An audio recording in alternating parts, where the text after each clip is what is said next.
जब ये शरीर समाप्त होता है तो ये शरीर कैसा है भैया? ये स्थूल शरीर होता है, एक होता है पांच भौतिक शरीर। ये हमारा जो शरीर आपको दिखाई पड़ रहा है ये पांच भौतिक है हमारा आपका, लेकिन इसके अंदर एक और शरीर होता है जिसको भागवत जी में सूक्ष्म शरीर कहा गया है। देखो कथाएं तो आप बहुत सुनते होंगे, लेकिन हमारा प्रयास सिर्फ इतना है कि आपको जो कथा श्रवण कराई जाए वो आपके हृदय तक जाए, अंदर तक जाए, कुछ नया सुनने को मिले। सांख्य की कथाएं बड़ी कम होती हैं, जबकि भागवत में ये कथाएं मुख्य रूप से हैं।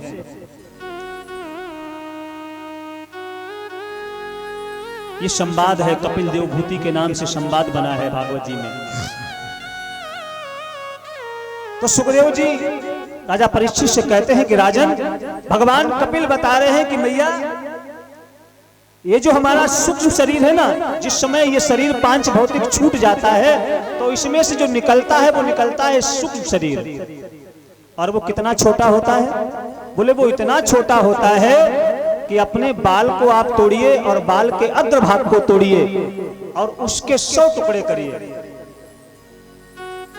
और उसमें से एक टुकड़ा उठाकर उसके फिर 100 टुकड़े करिए और उसमें से उठाकर भी एक 100 टुकड़े करिए। उससे भी छोटा होता है वो सूक्ष्म शरीर। इन आंखों से कभी उसको नहीं देखा जा सकता। और जिस समय वो सूक्ष्म शरीर चलता है, अगर उसने किया है पुण्य तो उसे मिलता है दिव्य शरीर, और वो दिव्य शरीर सीधा भगवान के पास चला जाता है, अर्थात वो स्वर्ग और वैकुंठ चला जाता है। और अगर उसने पाप किया है तो उसी शरीर में से एक शरीर प्रकट होता है जिसको यातना शरीर कहा जाता है। और यही यातना शरीर को यमराज के दूत पकड़ कर ले जाते हैं और उसने जैसा भी पाप किया होता है उस पाप के अनुसार उसे दंड दिया जाता है।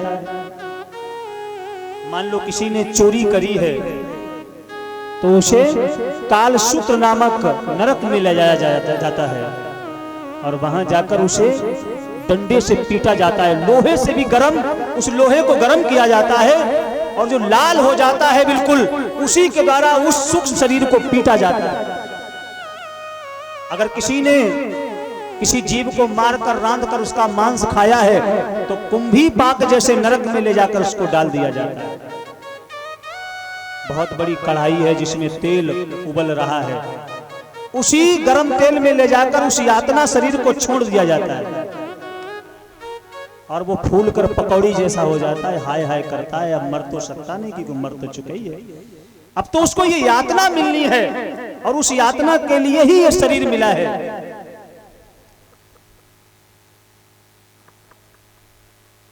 मैया ने पूछा उसको इतना कष्ट मिलता है? कपिल कहते हैं हाँ मैया, जिसने जैसा कर्म किया है उसको वैसा ही फल मिलता है, क्योंकि कर्मणा जायते जंतु कर्मणैव विलीयते। कर्म के अनुसार ही जीव को सुख और दुख प्राप्त होता है। और बेटा तुमने कहा कि जैसे जीव संसार में आता है तो वो फिर किस प्रकार से आता है? तो कपिल भगवान कहते हैं कि मैया, जिस जीव ने जीवन पर्यंत पुण्य किया तो पुण्य के रूप में उसे क्या मिलता है? उसे स्वर्ग मिलता है। और स्वर्ग क्या है? स्वर्ग एज टू क्या है? जैसे 7 स्टार होटल। आप होटल में जाते हैं ना, तो जिस समय आप होटल में जाते हैं तो वेटर आपका सामान लेकर तुरंत कक्ष में जाता है, क्योंकि उसे आपसे पैसा मिलना है। और जब आप जाते हैं तो भोजन के लिए फोन किया, तुरंत आपके कक्ष में भोजन आ गया, सारी सुख सुविधाएं आ गई, जो आप चाहते हैं सब कुछ आपको वही मिल जाता है कक्ष में। क्यों? क्योंकि आपकी जेब में धन है। और जैसे ही आपकी जेब से धन खत्म हुआ तो होटल वाले तुरंत आपका वही सूटकेस निकालकर रोड पर फेंक देंगे, क्योंकि होटल में तभी तक रुक सकते हो जब तक धन है। ऐसे ही जो स्वर्ग है वहां तभी तक रुक सकते हो जब तक आपके पास पुण्य है, और जैसे ही आपके पुण्य समाप्त हुए आपको पुनः नीचे गिरा दिया जाता है। और जिस समय वो जीव आता है तो अन्न के दाने में वो प्रवेश कर लेता है, और वही अन्न जब कोई पिता खाता है तो माँ के गर्भ के द्वारा उस वही जो अन्न में बैठा है जीव, वो माँ के गर्भ में प्रविष्ट हो जाता है। और ऐसी भ्रांति है कि बच्चा जिस समय माँ के गर्भ में आता है तो लोग कहते हैं कि 3 महीने में उसमें प्राण आते हैं। लेकिन कपिल कहते हैं कि मैया ये बिल्कुल बात निरर्थक है। जिस दिन से जीव मैया के गर्भ में आता है उसी दिन से उसमें प्राण आ जाते हैं। और जब 3 महीने का वो जीव होता है तो वो कन्या है या पुरुष, कन्या या बालक, ये क्या है ये डिसाइड हो जाता है उसी गर्भ में। अगर वो कन्या है तो माँ के बाएं कुक्षी में रहती है, भागवत जी में लिखा है, और अगर वो बालक है तो माँ के दाहिने कुक्षी में वास करता है, और अगर कन्या है तो बाएं कुक्षी में वास करती है। और जब 7 महीने का वो जीव होता है तो कपिल कहते हैं कि उसे जन्म जन्मांतर की सारी बातें याद आने लगती हैं कि मैं उस जन्म में ये था, फिर मैं उस जन्म में ये बना, फिर मैंने ये किया तो मैं उस जन्म में ये बना, तो सब याद आने लगता है उसको जब 7वां महीना प्रारंभ होता है तब। और वो गर्भ में भगवान की स्तुति करता है, भगवान से कहता है कि प्रभु इस बार गर्भ से निकाल दो, और आपका इतना भजन करेंगे, इतना भजन करेंगे, इतना भजन करेंगे कि पुनः गर्भ में आना ना पड़े, क्योंकि गर्भवास समम दुखम। कपिल जी कह रहे हैं भैया जीव को जितना कष्ट माँ के गर्भ में मिलता है उतना दुख ना भूतो न भविष्यति, ना इतना दुख उसे कभी मिला और न कभी मिलेगा। क्योंकि जब माँ के गर्भ में जीव होता है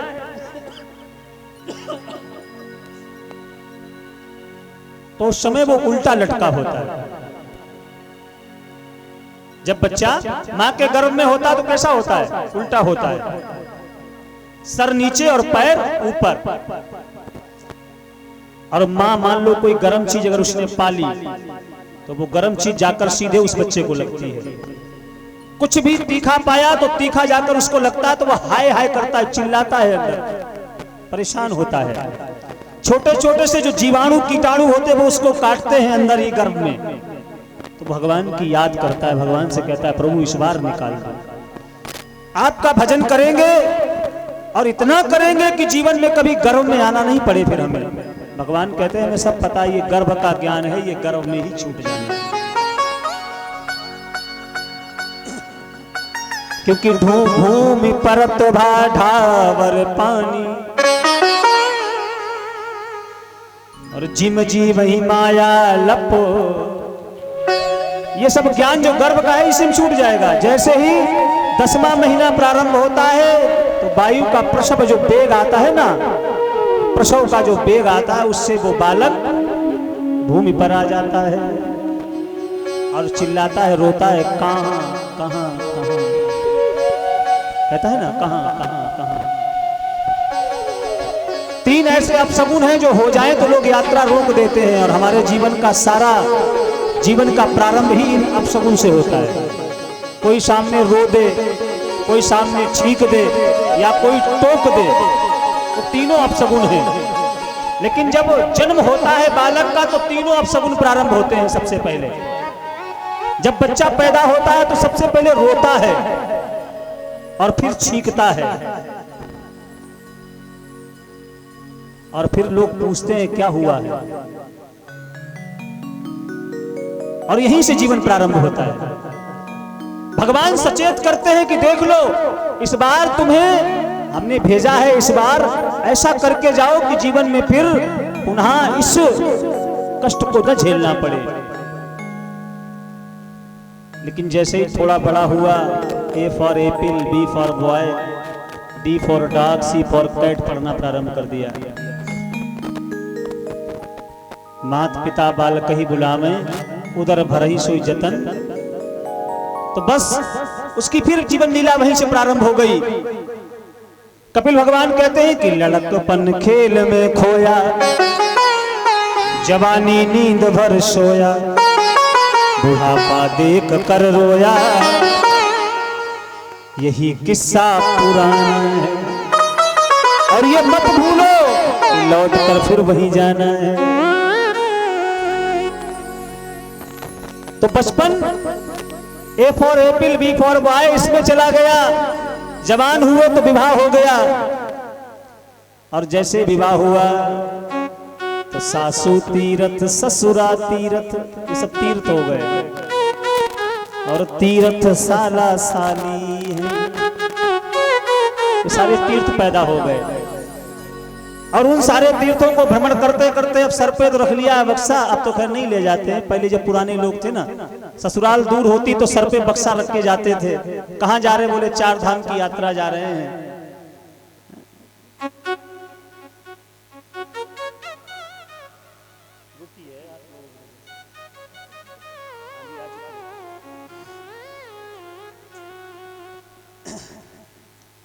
तो ये 4 धाम की यात्रा है ना, ये प्रारंभ हो जाती है जैसे जवानी आती है।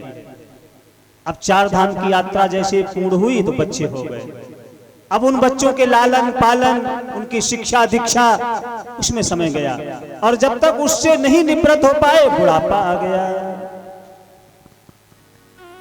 आए थे हरि भजन को, अब क्या करने आए थे और क्या करने लगे। सारा समय निकल गया, अब पछताए रहे हैं।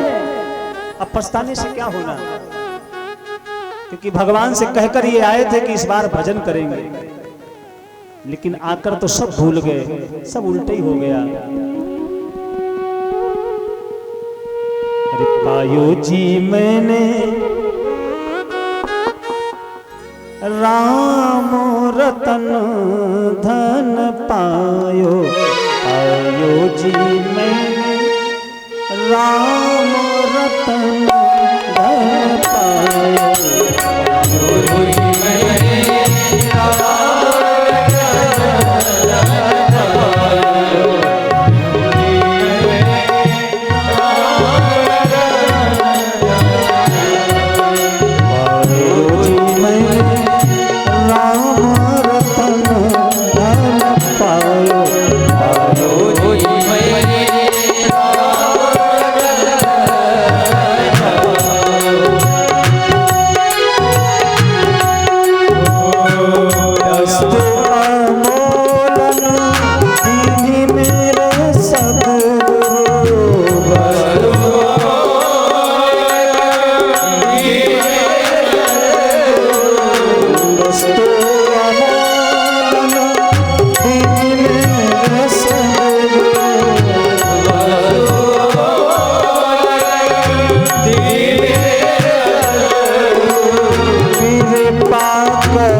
चोर ना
जिस समय भगवान कपिल ने मैया को उपदेश दिया तो मैया भक्ति की दसम अवस्था में पहुंच गई।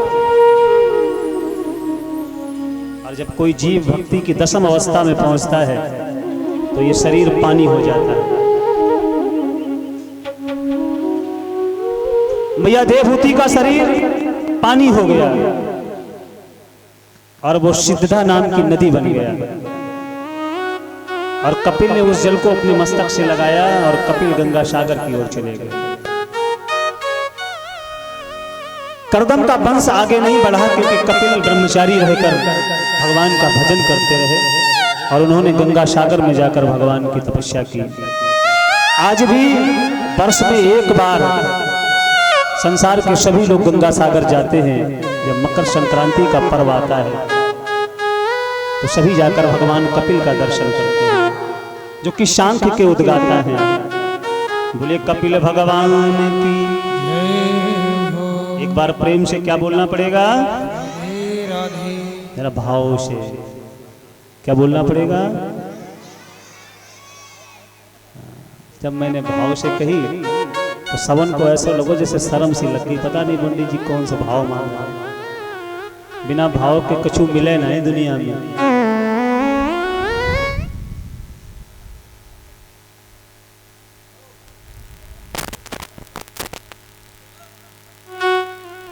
किसी संत ने बड़ी सुंदर बात कही कि भाव बिना मिलता नहीं इस दुनिया में सामान। अच्छा कुछ भी लेने जाओ, सब्जी लेने जाओ, क्या भाव दिया? ये बैगन क्या भाव दिया? ये आलू क्या भाव दिया? ये टमाटर क्या भाव दिया? ये मिर्ची, ये अदरक, ये तेल, ये साबुन, ये क्या भाव दिया? सब चीज का भाव है ना। बिना भाव के कोई चीज मिलती है क्या? कि भाव बिना मिलता नहीं दुनिया में सामान, तो भाव बिना कैसे मिले ये भव तारण भगवान। कि भाव के वश में है। आपका भाव तो जरूरी है ना। कथा में जब तक भाव नहीं तब तक कथा समझ में आने वाली नहीं। शांभव मनु की दूसरी कन्या जिनका विवाह रुचि प्रजापति के साथ में हुआ और इनके घर में भगवान यज्ञ बनकर प्रकट हुए। बोले यज्ञ भगवान जय हो। मनु की जो तीसरी कन्या है जिनका नाम है प्रसूति, इनका विवाह दक्ष प्रजापति के साथ में हुआ और इन्हीं के घर में मैया सती का जन्म हुआ और जिनका विवाह भगवान भोलेनाथ के साथ में हुआ। मानस के अंदर बड़ी सुंदर कथा है। भागवत जी में बड़ा संक्षिप्त वर्णन है कि जिस समय बड़ा सुंदर समय है, त्रेता का समय है और त्रेता के समय में भगवान भोलेनाथ मैया सती के साथ में गए हैं। कहाँ? एक बड़ा सुंदर आश्रम, एक ऋषि हैं कुंभज ऋषि, अगस्त जी के पास में।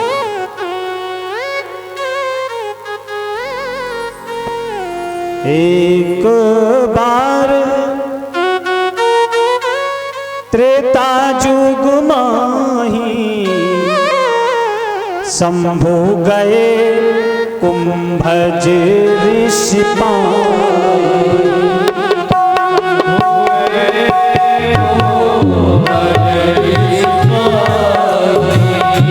संग सती जगत जननी भवानी।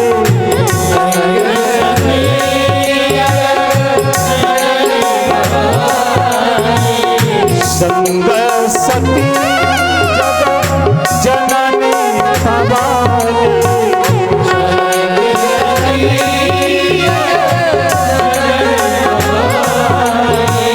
पूजे ऋषि ले सर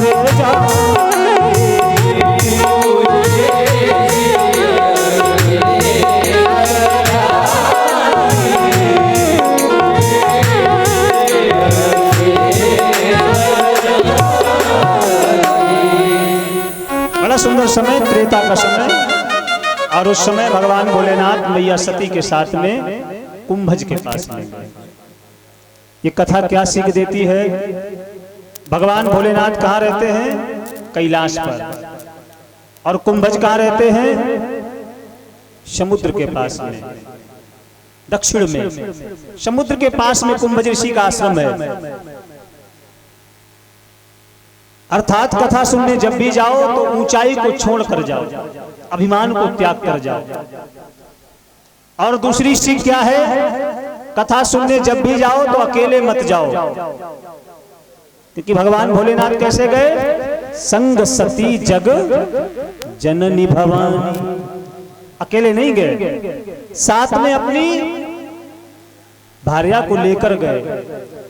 कुंभज ने जैसे देखा प्रणाम किया, बड़ी पूजा करी, क्योंकि कुंभज प्रसन्न हो गए, अरे भोलेनाथ हमारे दरवाजे पर आए, अब तो पाद धोए हैं, पैरों को धुला, आसन पर बिठाया, पूजन करने लगे। अब मैया सती के मन में शंका उत्पन्न हो गई। भाई आप विचार करिए,